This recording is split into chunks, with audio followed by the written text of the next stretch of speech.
ज़्यादा दुख की बात यह है कि जिनकी बदौलत से संसद में दलित वर्ग के सांसद पहुंचे हैं, मेंबर पार्लियामेंट पहुंचे हैं, वो भी अपनी अपनी पार्टियों के आकाओं को खुश करने के लिए दलित उत्पीड़न के मुद्दों पर अधिकांश चुप ही बैठे हैं। चाहे वो दलितों के उत्पीड़न का मामला अपने देश का हो या फिर बांग्लादेश का हो। तो वही दूसरी तरफ पड़ोसी देश बांग्लादेश में हिंदू जो बड़ी संख्या में जुर्म जाति के वहां शिकार हो रहे हैं, उसमें अधिकांश संख्या उन दलितों की है, उन वीकर सेक्शन के लोगों की है, कमजोर तबके के लोगों की है, खासकर दलितों की है, जिनकी भारत देश में बहुलता होते हुए भी बंटवारे में जबरन उनको बाबा साहब डॉक्टर भीमराव अंबेडकर को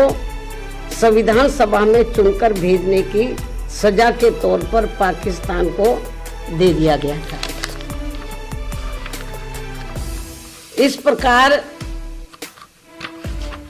बाबा साहब डॉक्टर भीमराव अंबेडकर संविधान सभा में बंगाल के जिस जैसोर खुलना क्षेत्र से चुनकर आए, तो उसे हिंदू बाहुल्य क्षेत्र होने के बावजूद भी षड्यंत्र के तहत पहले पाकिस्तान के हवाले कर दिया, जो अब बांग्लादेश में है। वो क्षेत्र अब बांग्लादेश में है, और जिस क्षेत्र को पहले पाकिस्तान के हवाले कर दिया था, जो अब बांग्लादेश में है, तो हिंदुओं में भी अधिकांश संख्या वहां वीकर सेक्शन की थी, जिससे फिर बाबा साहब डॉक्टर भीमराव अंबेडकर वहां से इस्तीफा देकर भारत वापस आ गए बांग्लादेश से। और ये सब जातिवादी खेल कांग्रेस पार्टी का था। और अब जब वहां इनका शोषण हो रहा है,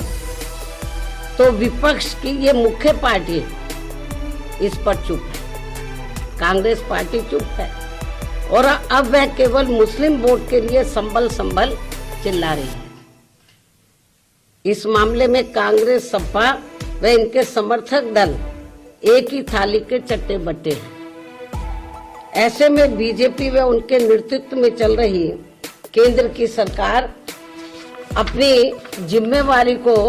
आगे बढ़ चढ़कर निभाए, ताकि शोषण का शिकार हो रहे दलित वर्ग के लोगों का वहां और ज्यादा शिकार ना होना पड़े, जिनकी तादाद वहां बहुत ज्यादा है। या फिर कांग्रेस की इस गलती का, जो अब वहां दलितों को नुकसान उठाना पड़ रहा है, तो उन्हें वहां की सरकार से बातचीत करके भारत में वापस लाया जाए।